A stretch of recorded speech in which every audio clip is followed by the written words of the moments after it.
Hello, I'm Sinead and welcome. This is Granny and we're going to get some more done on her. If you notice, if you watch the previous video on outfitting her, you'll notice that she is stripped back down to her underpants, her bloomers here, because I have to modify her skirt and her chemise and make several other garments. So let's get started on the process.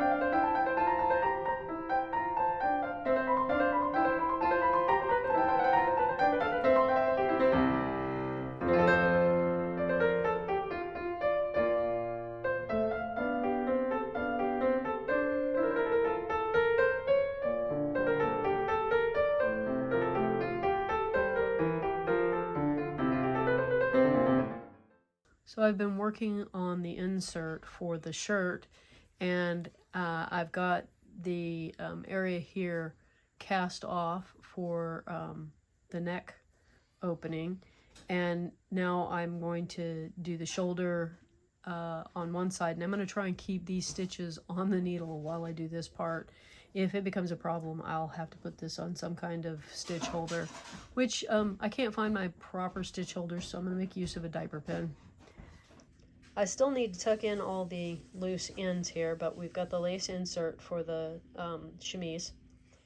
I've got the yoke pinned in, and this is the first time I've ever done this where the shirt was finished and then I tried to add a yoke later, I think. You know, that at least it's the first time I can remember doing it. So we're going to see how that goes. Now would be a good time for a word from our cheeky little sponsor.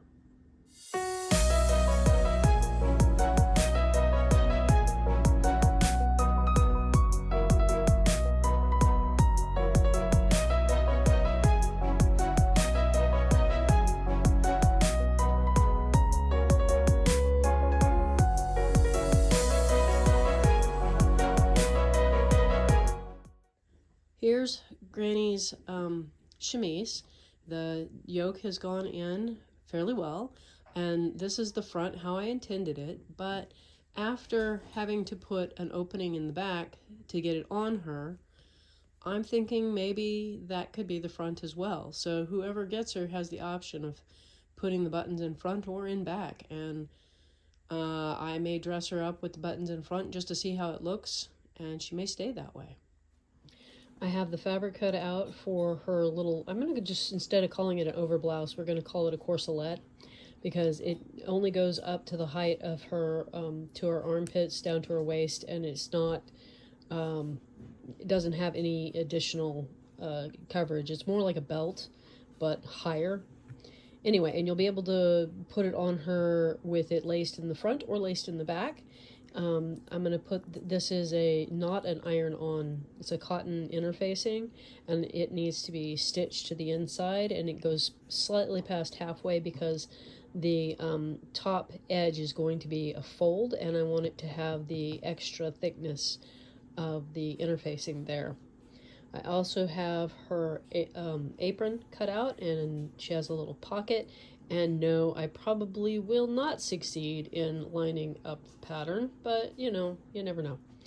I also changed the waistband on her skirt because I realized that it was going to show. I kept thinking initially that it was going to be hidden underneath the little corselet, but it'll probably show, and I really didn't want that interruption of the other color there.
corselet is put together, and I'm in the process of putting in, well, now you can't see it.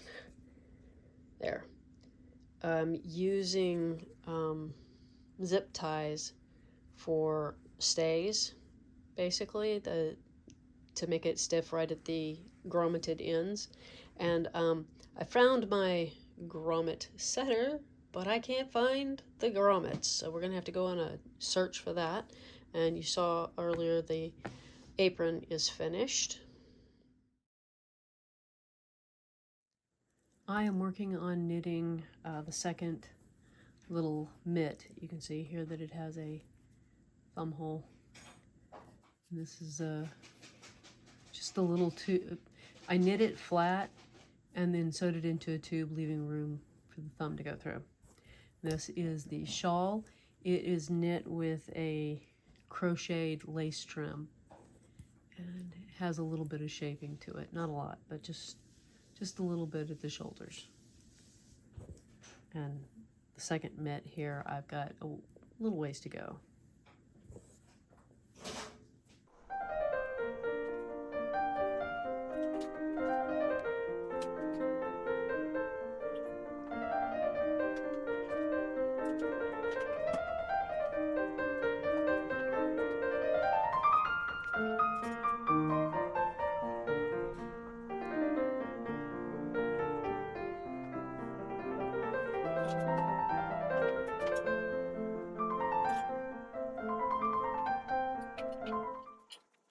Here's the finished rectangle, which of course got away from me.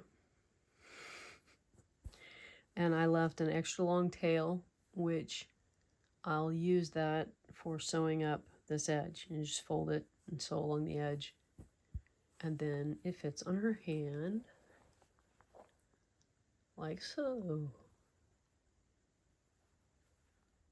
Here is the threading of Granny's corselet. I am using a needle threader, and I will include one with her.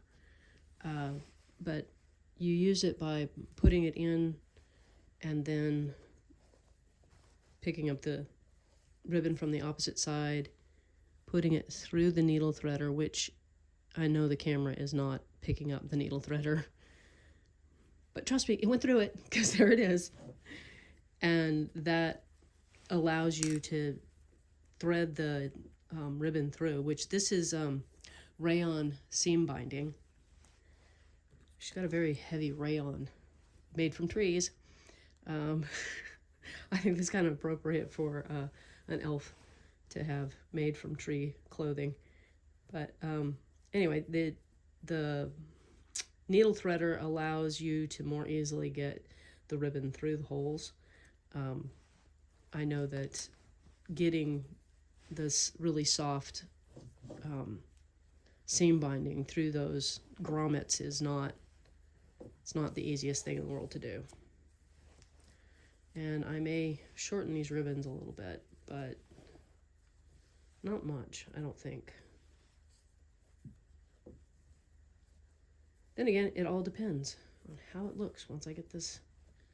Does it look ridiculous? A little bit. A little bit. But I want to give you as much to play with as possible without making it look too funny. And yes, this is a point at which I kind of fiddle around with how it looks. Did we land in the right spot? Anyway, and then her apron can go over that, and it's narrow enough you can still see the chatelaines that'll be hanging on either side, or she can just not wear it and just have her skirt here. Up to you. So this is where we're at so far on her outfit, and one of the things that I have found kind of amazing really is how huggable she is. When I pick her up to take care of tying something on or whatever, I sometimes sit there and just hug her, because there's something about wool stuffing that just makes it give back the warmth of your own body. And so she's very comfortable to hold, as long as you're not being poked by one of her arms, but they get out there and can get you. But all joking aside there, she's a very huggable granny. I will do another video in which we are going to have her wig and more of the decorative pieces like the chatelaine, because she's got another one that goes on the other side. And she also has a little surprise that hair clip that she'll be getting.